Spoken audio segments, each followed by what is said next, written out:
Sri S. Niranjan Reddy. Thank you, Chairman, sir. Concern over decline of single-screen theatres in India. Sir, India's cinema culture is facing an unprecedented crisis. One research shows, sir, that India now has fewer than 6,000 single-screen theatres as compared to 25,000 theatres in the 1990s.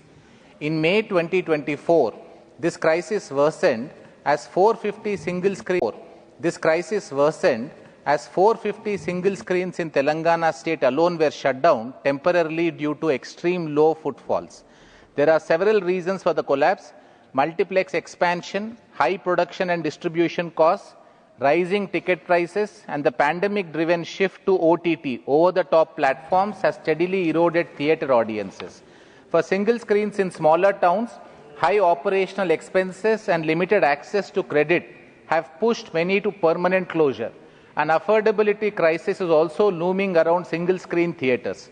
This is driven by surge-price tickets, 18% GST, platform fees, and exorbitant F&B rates. While the industry cites a national average ticket price of Rs 130, the urban reality is starkly different. PVR Inox's average ticket price reached 254 rupees in Q1 of financial year 26, alongside record food spending. Yet even multiplexes are struggling, posting a 114.3 crore loss in the financial year 24, revealing a model that neither sustains audiences nor businesses. This moment calls for urgent policy action: GST relief for single screens, concessional loans, renovation support, national regulation of concession pricing, and swift single-window theatre clearances. Without timely intervention, India loses a cultural institution that has shaped generations. I urge the government to look into it. Thank you, sir. Sri Sant Balbir Singh. Demand for the inclusion of environment studies as the mandatory subject in every school curriculums. Not there. Not there. It's not there. Then Sri Santam Singh Santu, concern over condemnable incident of blocking entry of Indian devotees to Sri Nanakana Sahib. Thank you so much sir. Sir, मैं प्रधानमंत्री श्री नरेंद्र मोदी जी का तहे दिल से धन्यवाद करना चाहता हूं कि ऑपरेशन सिंदूर और पाकिस्तान के साथ तनाव के बावजूद सरकार ने श्री ननकाना साहब की यात्रा सतत जारी रखी और सिखों की भावनाओं का सम्मान किया। लेकिन इसके उलट पाकिस्तान अपनी नापाक हरकतों से बाज नहीं आया। प्रकाश पर्व के दौरान पाकिस्तान ने जत्थे में गए हिंदू श्रद्धालुओं को यात्रा से रोक दिया। उन श्रद्धालुओं ने तय प्रक्रिया के तहत समय पर आवेदन किया था, फिर भी पाकिस्तान ने उन्हें प्रवेश नहीं दिया। यह न सिर्फ भारत पाकिस्तान समझौते का उल्लंघन है, बल्कि करोड़ों श्रद्धालुओं की आस्था को ठेस पहुंचाने वाली बात भी है। श्री गुरु नानक देव जी सिर्फ सिखों के ही नहीं बल्कि हिंदुओं के लिए भी अत्यंत पूजनीय गुरु हैं। श्री ननकाना साहब की यात्रा हमारे लिए सांस्कृतिक, धार्मिक और आध्यात्मिक रूप से बेहद महत्वपूर्ण है।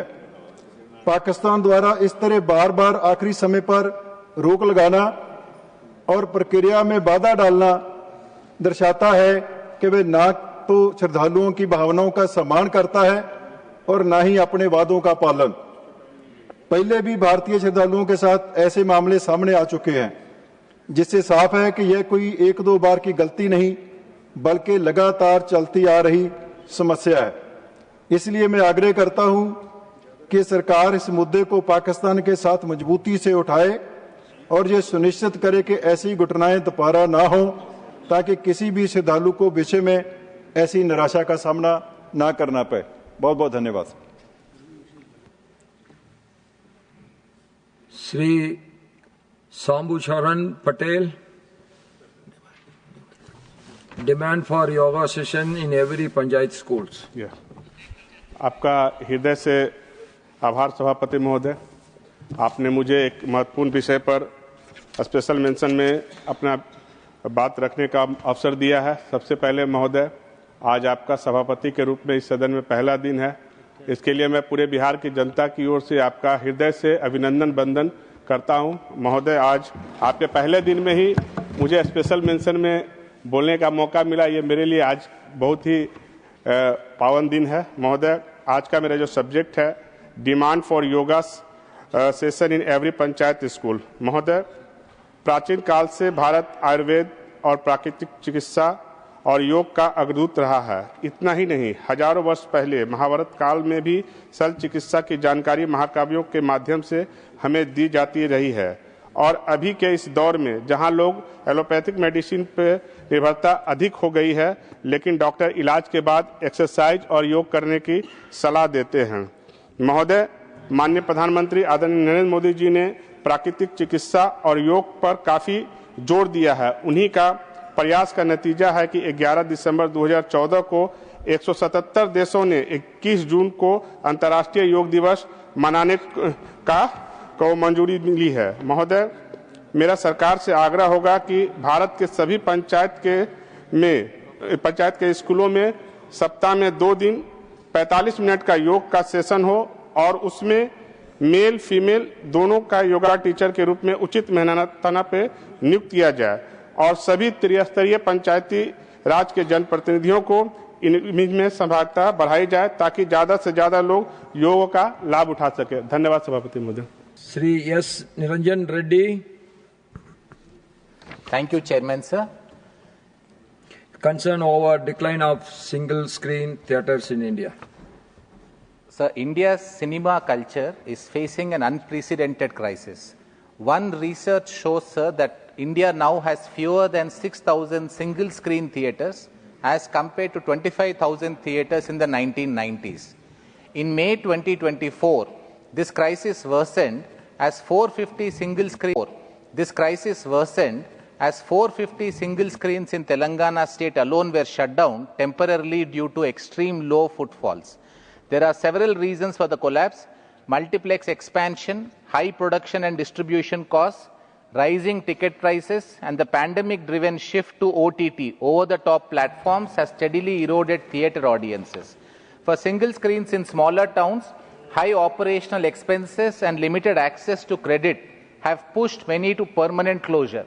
An affordability crisis is also looming around single-screen theatres.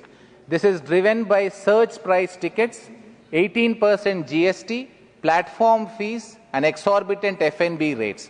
While the industry cites a national average ticket price of rupees 130, the urban reality is starkly different. PVR Inox's average ticket price reached 254 rupees in Q1 of financial year 26, alongside record food spending.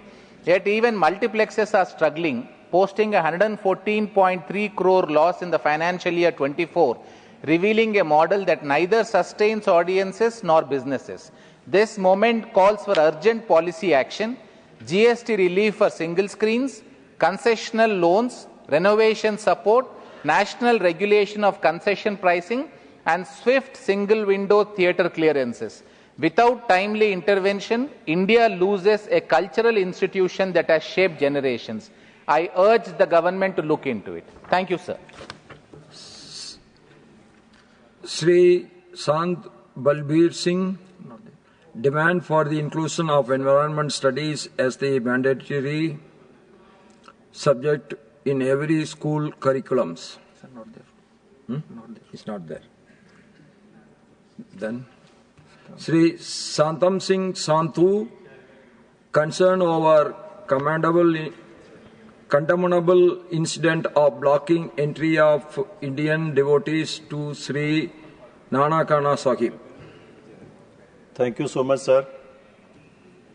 Sir, मैं प्रधानमंत्री श्री नरेंद्र मोदी जी का तहे दिल से धन्यवाद करना चाहता हूं कि ऑपरेशन सिंदूर और पाकिस्तान के साथ तनाव के बावजूद सरकार ने श्री ननकाना साहब की यात्रा सतत जारी रखी और सिखों की भावनाओं का सम्मान किया। लेकिन इसके उल्ट पाकिस्तान अपनी नापाक हरकतों से बाज नहीं आया। प्रकाश पर्व के दौरान पाकिस्तान ने जत्थे में गए हिंदू श्रद्धालुओं को यात्रा से रोक दिया। उन श्रद्धालुओं ने तय प्रक्रिया के तहत समय पर आवेदन किया था, फिर भी पाकिस्तान ने उन्हें प्रवेश नहीं दिया। यह न सिर्फ भारत पाकिस्तान समझौते का उल्लंघन है, बल्कि करोड़ों श्रद्धालुओं की आस्था को ठेस पहुंचाने वाली बात भी है। श्री गुरु नानक देव जी सिर्फ सिखों के ही नहीं, बल्कि हिंदुओं के लिए भी अत्यंत पूजनीय गुरु हैं। श्री ननकाना साहब की यात्रा हमारे लिए सांस्कृतिक, धार्मिक और आध्यात्मिक रूप से बेहद महत्वपूर्ण है।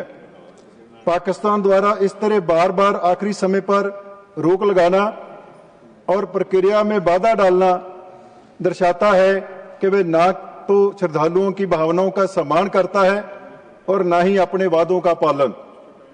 पहले भी भारतीय श्रद्धालुओं के साथ ऐसे मामले सामने आ चुके हैं, जिससे साफ है कि यह कोई एक दो बार की गलती नहीं, बल्कि लगातार चलती आ रही समस्या है।